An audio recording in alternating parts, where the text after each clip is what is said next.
Every year, the major manufacturers, when they set up their booths here at the Shizuoka Hobby Show, they love to have some actual thing for you to look at.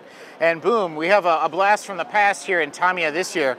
It's the Tyrell P34 Six Wheeler, probably one of the most easy to identify F1 designs of all time.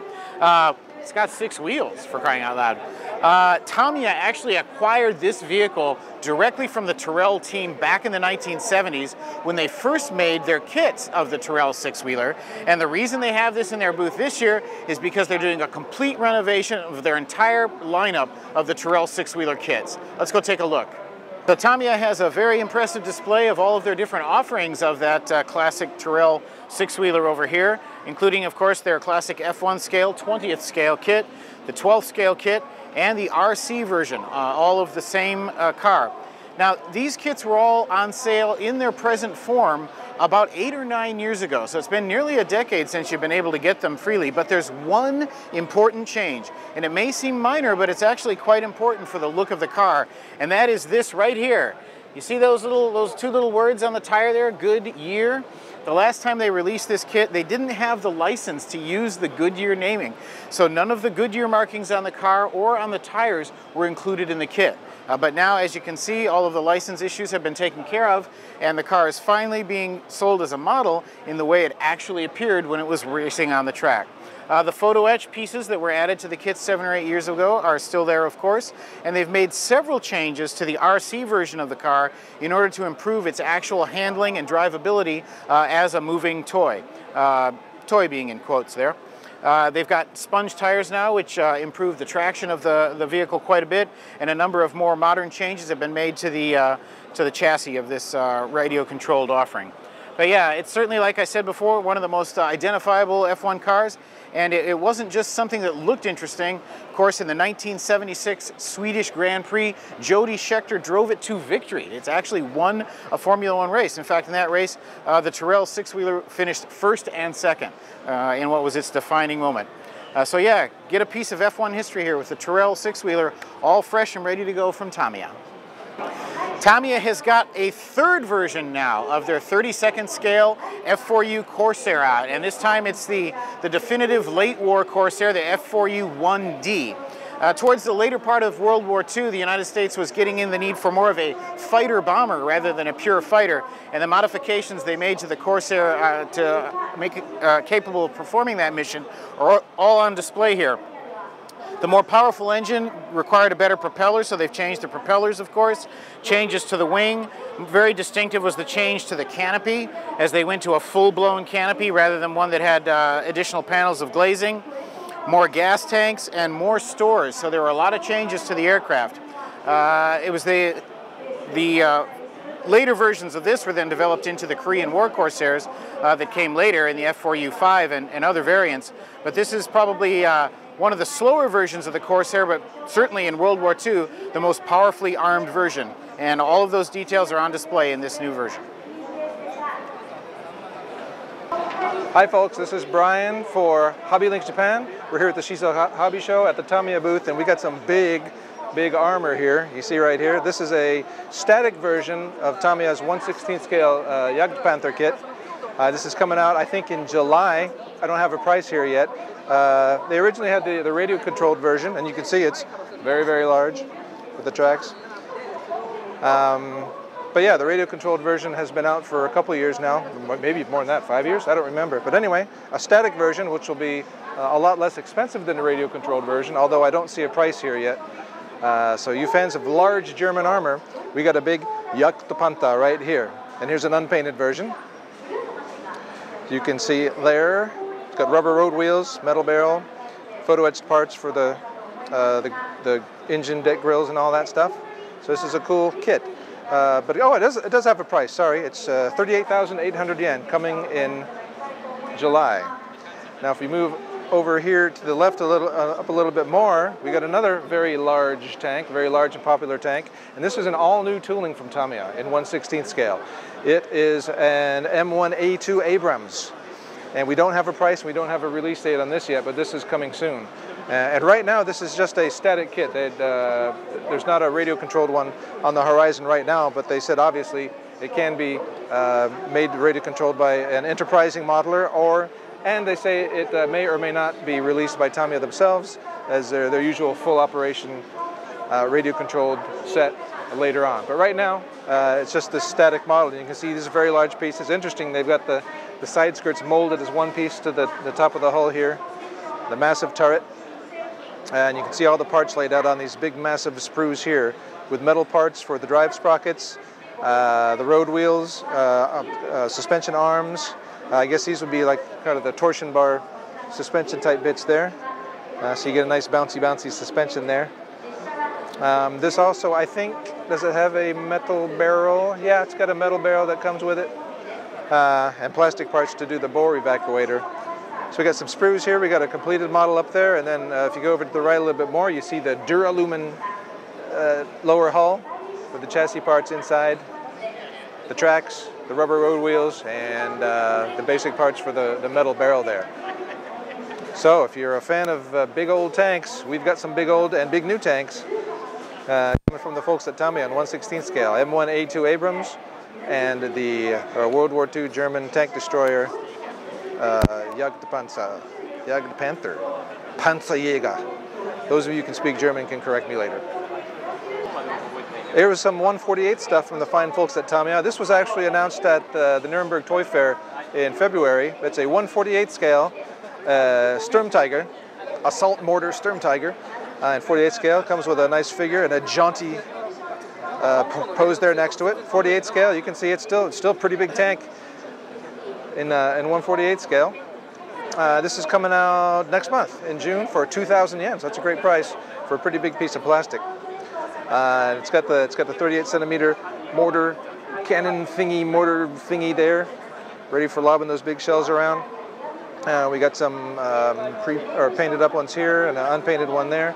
And it's also a separate, on sale separately will be the Zimmerit seal thing there that you can put on there. I think it's actually on this one. You can kind of see the Zimmerit texture on there. So that's quite nice.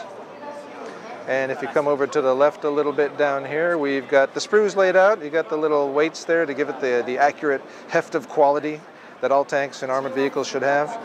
The lower hull. It's interesting the way they got the hull split up here for the different parts to accurately depict the shape of the upper superstructure and all that.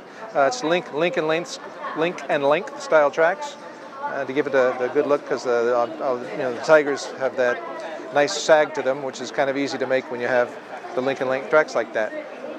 So yeah, this is another cool set from Tamiya in 48. 1/35th scale German armor news from Tamiya here at the Hobby Show is not all new tooling, but a mostly new tooling 35th scale Brummbär, late production. This has got the big, what is it, 150 millimeter howitzer in there. Again, you guys can correct me in the comments. I think it's 150. Anyway, nice. It's all the upper superstructure and all that isn't all new tooling. You can see it's got a cutaway there. And I also have a nifty little one pre-built right here that I can show you some of the coolness in. And one of the cool parts just came off in my hands is, as you can see, the Schürzen. The Schürzen is all separate parts. So you can get that, if you've ever seen, checked out reference shots from World War II, these things are never like on straight. They're always at an angle, whatever. So you can actually replicate that however you want it, have them at an angle, off. Up to now, it's usually like a one-piece thing, and modelers usually cut it off and put it. But now Tamiya has made them so that you just hang them on there any way you want. It's got the accurate hangers on there, so bam, you can get it on there all wacky like that, like you usually see it. Now the new tool parts is the upper superstructure. The lower hull is from the previous Panzer IV kit, and some of the road wheels are. I think these front ones are some new tools and other parts like that. Other interesting features is you've got the periscope thing there moves with the gun. Does it go up and down? Well, that doesn't really go up and down, but this moves up and down, and the targeting thing moves like that. Periscope comes with two nice figures. Got the guy looks pretty nervous. Something's coming. This guy too. Either a target or something that's targeting them is coming, so they look pretty tense there. But yeah, I really like the way you can mix and match the shirts in any way you want it there. If I can put it back even without, you can put it on even without seeing the back of it there. But yeah, very nice kit. And they were just telling me that these tracks are not new toolings. These are from the recent the Panzer Jager 4 that came out, the one that came out year or so ago. So that's relatively new stuff. But you put it all together, and it's a new model of the Brabban. So I'll put this guy back down here. And we can have a look at some of the sprues. You got the sprues laid out here with the belt style tracks, which are quite detailed, and again are originally made for the Panzer Jager 4 Lang. And you got the figure parts on there, superstructure parts. Here's the Scherzen laid out. And the lower chassis is again from the Panzer 4 kit. And this is all new tooled stuff up here for the upper superstructure of the Brabban. And like with the 48 scale Sturmtiger, this one will also have a separately sold set of Zimmerit seals that you can put on there. We've got that demonstrated over here. I don't know what the percentage was, but I think most, if not all, Brabbans, particularly, or I don't know about the late ones, but a lot of them had the Zimmerit coating on there, so you can easily replicate that with these seals. And speaking of more German stuff, if we go up a little bit, this is an all-new set of German figures. The Wehrmacht Tank Crew set. And none of this stuff has pricing or release dates on it yet, the Brabban or this set, but it's nice to see a new set of figures coming from Tamiya. Pretty good. Tamiya's had some classic figure sets over the decades that are still quite popular now, but it's good to see an all new set of tank crew guys in a variety of interesting poses. New from Hasegawa, we have a 1/700th scale kit of the Kaga, and this is one of the newer Izuma class, I believe it was called, helicopter destroyers, which is larger than the previous Hyuga class.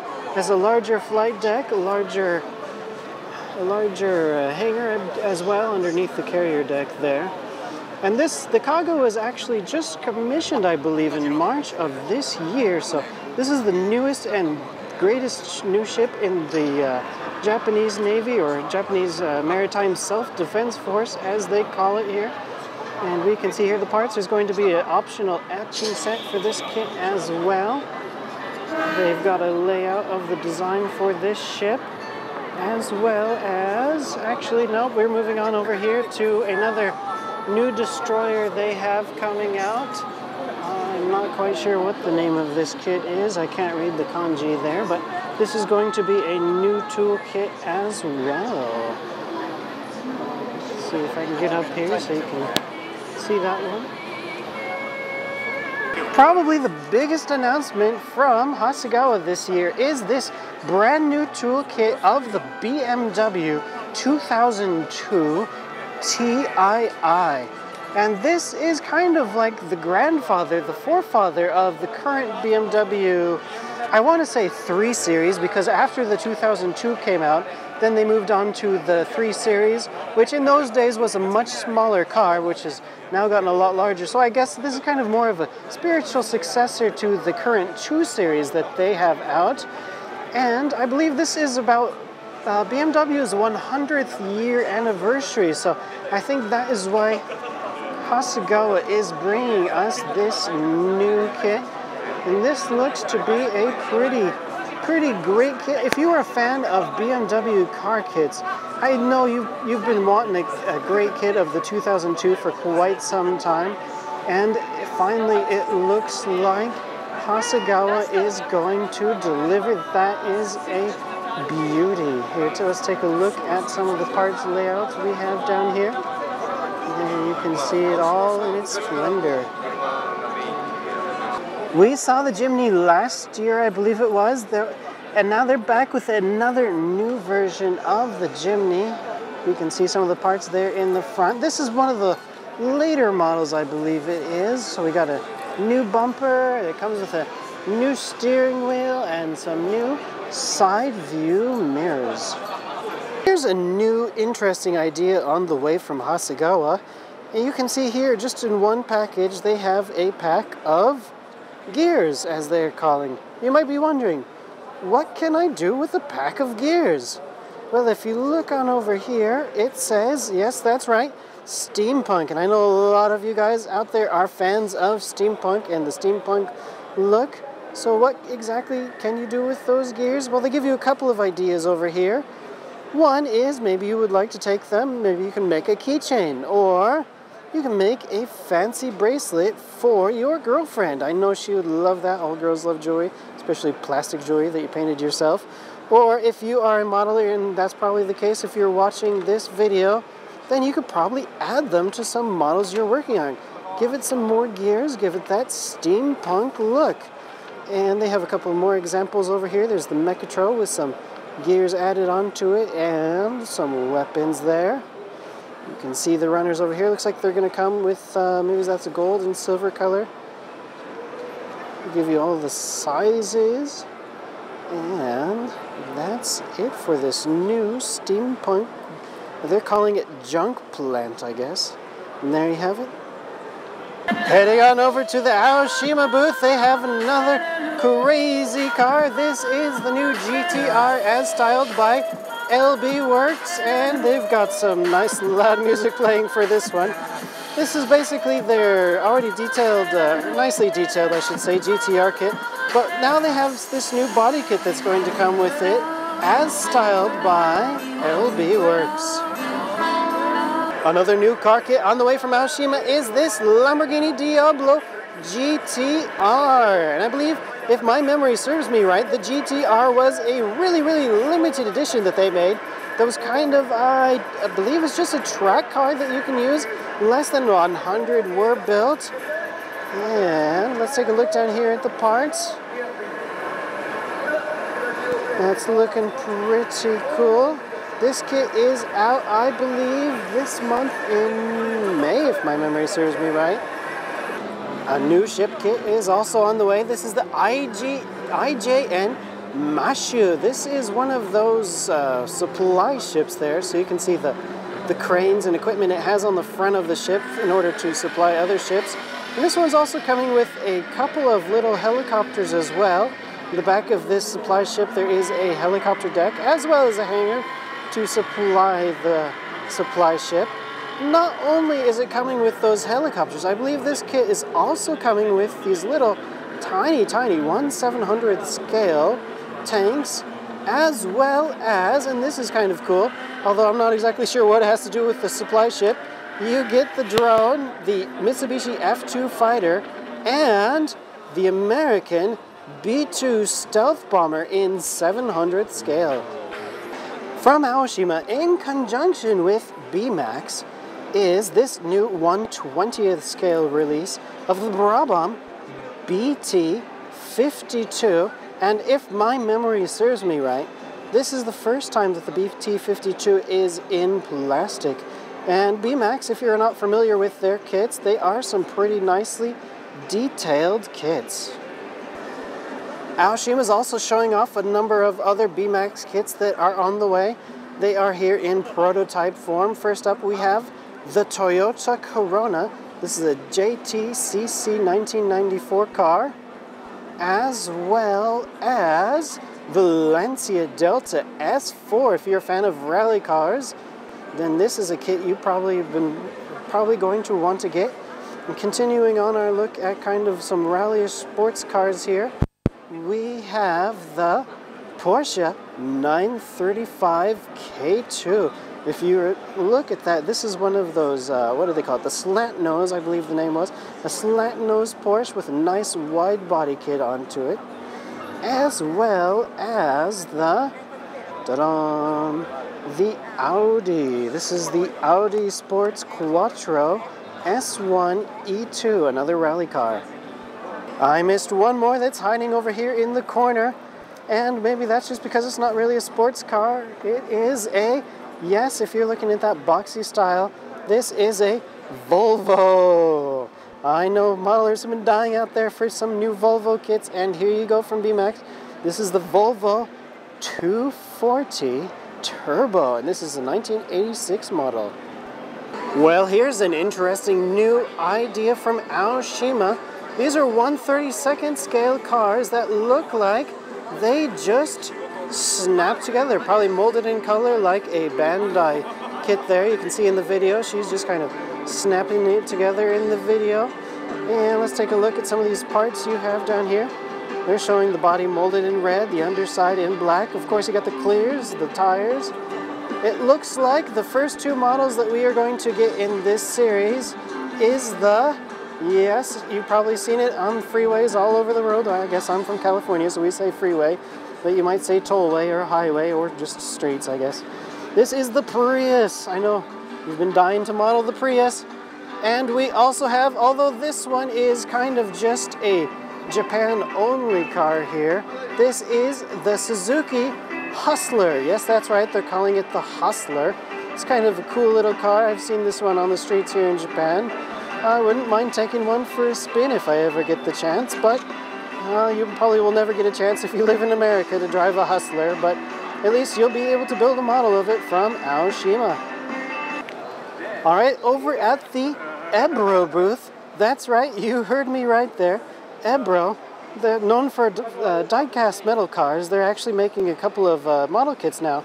And it looks like they're getting into this. I think this is going to be probably their first ever aircraft kit. But this is still a Honda, if you believe it or not. This is the famous Honda Jet. And this is coming in 1/48 scale. Look, the doors open there. And they've got it up here in flight mode as well. If you're a fan of civilian aviation modeling, well, Ebro has you covered. Over at the Fine Molds booth now, we are taking a look at their new kit that's on the way, and this is the Type 4 Ho-Ro. I believe this was a artillery gun that was mounted on top of an existing tank chassis. I don't remember exactly which chassis that was at the moment, but this is pretty much an all-new kit, I believe, coming from Fine Molds, and you will have options for some etching sets there in the back as well. And let's take a look at some of the parts we're getting new for this kit. Taking a look at Dragon, they have two new kits that are coming out as well. On the right there we have the IJN Special Type 4 Katsu. This is one of the amphibious landing vehicles, as well as a new kit, it looks like, of the Type 97 Chi-Hi early production. And if I scroll down here, we can take a look at the prototypes they have showing off the new parts, as well as one of the kits they have all painted up there.